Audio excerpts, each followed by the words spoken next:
আমরা শহীদ রাষ্ট্রপতি জিয়াউর রহমানের দল করি, জিয়াউর রহমানের আদর্শকে বিশ্বাস করি, আমরা তারেক রহমানের আদর্শকে বিশ্বাস করি, আমরা খালেদা জিয়ার আদর্শকে বিশ্বাস করি, আমরা তাদের আদর্শ লালন পালন এবং ধারণ করি। সেই কারণে আজকে ধানের শীষের এত নেতা কর্মী এই র্যালিতে অংশগ্রহণ করেছে। আজকে রংপুরের মানুষ এই র্যালিতে অংশগ্রহণ করেছে।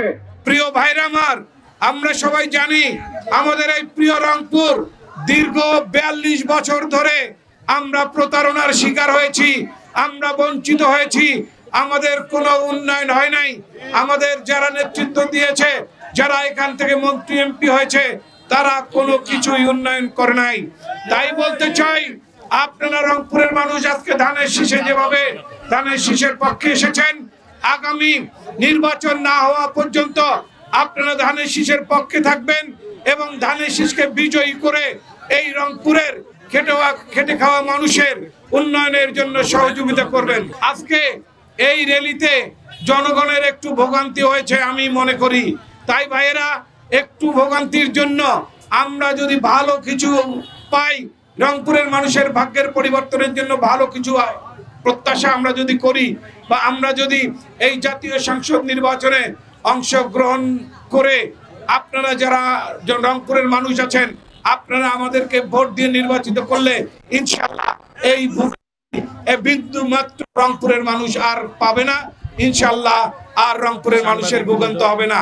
আজকে এই সমাবেশে আমি বলতে চাই, শ্যামা সুন্দরী খালের যে অবস্থা, আমরা সেই অবস্থার পরিবর্তন করব। আমরা রংপুরে চিকিৎসা ব্যবস্থার পরিবর্তন করব।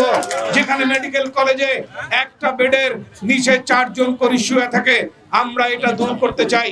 সর্বোপরি বাংলাদেশ জাতীয়তাবাদী দলের ভারপ্রাপ্ত চেয়ারম্যান জনাব তারেক রহমান বলেছেন, বিএনপি ক্ষমতায় আসলে 1 বছরের মধ্যে 2 কোটি মানুষের চাকরির ব্যবস্থা করবে, বেকারদের সমস্যার সমাধান করবে। আমি বলতে চাই, রংপুরের মানুষ ইনশাআল্লাহ ধানের শীষকে বিজয়ী করবে এবং ওই 2 কোটির মধ্যে আমরা আমাদের ন্যায্য পাওনা, বিগত 42 বছর ধরে আমরা কোনো পাওনা পাইনি, রংপুরের ছেলেদের চাকরির ব্যবস্থা হয় নাই, আমরা 2 কোটির মধ্যে 20 লাখ চাকরির ব্যবস্থা করব। এরা আজকে এই সমাবেশেই শুধু আমাদের আনন্দ নয়, আমাদের মূল আনন্দ পড়ে আছে আগামী যেই জাতীয় সংসদ নির্বাচনে আমরা ধানের শীষকে বিজয়ী করব, বিজয়ী করে রংপুরের মানুষের মুখ উজ্জ্বল করব। দীর্ঘদিন রংপুরের মানুষ যে প্রতারণার শিকার হয়েছি, সেখান থেকে রংপুরের মানুষকে মুক্ত করবো ইনশাআল্লাহ। এবং ধানের শীষের বিজয়ের জন্য আপনারা সবাই কাজ করবেন এই প্রত্যাশা রেখে আজকে কষ্ট করে আপনারা এখানে এসেছেন।